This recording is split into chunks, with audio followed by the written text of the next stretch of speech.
Mukhang patuloy ang mainit na usapin sa showbiz matapos isapubliko ni Barbie Forteza ang kanyang pagbubuntis at ang kasarian ng kanyang magiging anak. Sa isang intimate pero engranding gender reveal event, ibinahagi ni Barbie ang napakahalagang balita na matagal nang inaabangan ng kanyang mga tagahanga at ng entertainment industry. Ayon sa mga ulat, ang nasabing event ay ginanap sa isang private venue kung saan dinaluhan ito ng malalapit na kaibigan, pamilya, at ilang mga kasamahan sa showbiz. Sa kabila ng kontrobersyang bumabalot sa kanyang pagbubuntis, nanatiling matatag si Barbie sa harap ng publiko at mas piniling ipagdiwang ang bagong yugto ng kanyang buhay. Sa nasabing gender reveal party, makikita ang eleganteng setup na may kombinasyon ng pink at blue na tema, na siyang naging palaisipan para sa mga dumalo. Maraming spekulasyon ang lumabas kung ano nga ba ang kasarian ng ipinagbubuntis ni Barbie, lalo na't marami pa rin ang nagtatanong tungkol sa tunay na ama ng bata. Dumating na ang pinakahihintay na sandali. Sa gitna ng engranding selebrasyon, may inihandang espesyal na paraan upang ihayag ang kasarian ng kanyang baby. Sa tulong ng isang malaking balon na pinaputok ni Barbie, nagmistulang isang engranding eksena nang lumabas ang confetti sa loob nito, kulay asul, na nangangahulugang isa itong baby boy. Pagkatapos ng gender reveal, hindi napigil ang maging emosyonal si Barbie. Ayon sa kanya, napakasaya ko na sa wakas ay maibabahagi ko na sa lahat ang kasarian ng baby ko. Alam kong maraming tanong ang iba tungkol sa sitwasyon ko ngayon, pero sa ngayon, mas gusto kong pagtuunan ng pansin ang magiging buhay ng anak ko.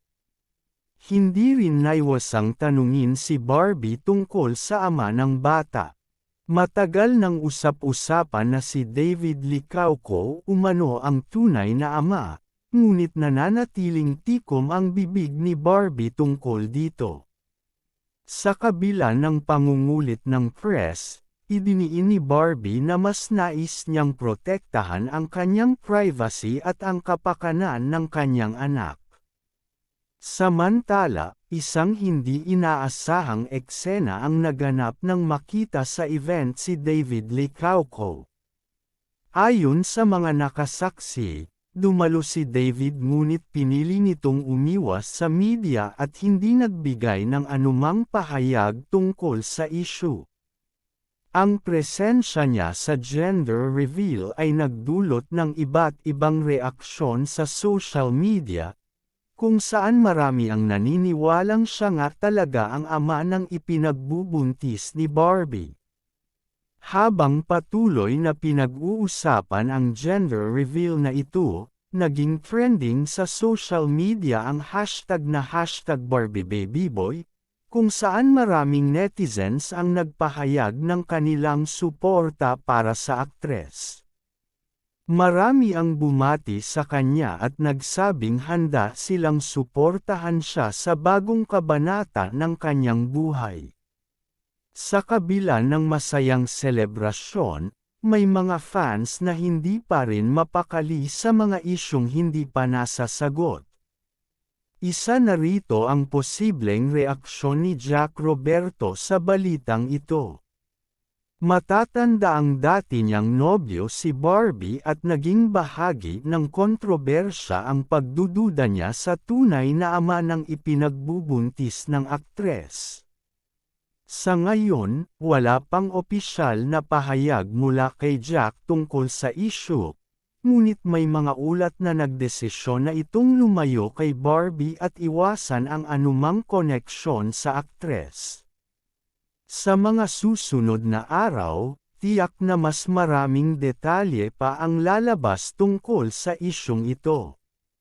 Ngunit isang bagay ang sigurado, handa na si Barbie Forteza na harapin ang bagong kabanata ng kanyang buhay bilang isang ina, anuman ang sabihin ng iba. Matapos ang matagumpay na gender reveal ni Barbie Forteza, mas lalong lumakas ang bulong-bulungan tungkol sa tunay na ama ng kanyang ipinagbubuntis.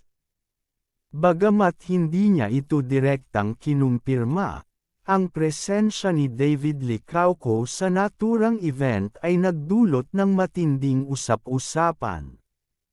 Maraming fans ang nagtataka kung bakit naroon si David, lalo na't matagal nang iniwasan ni Barbie ang tanong tungkol sa kanya.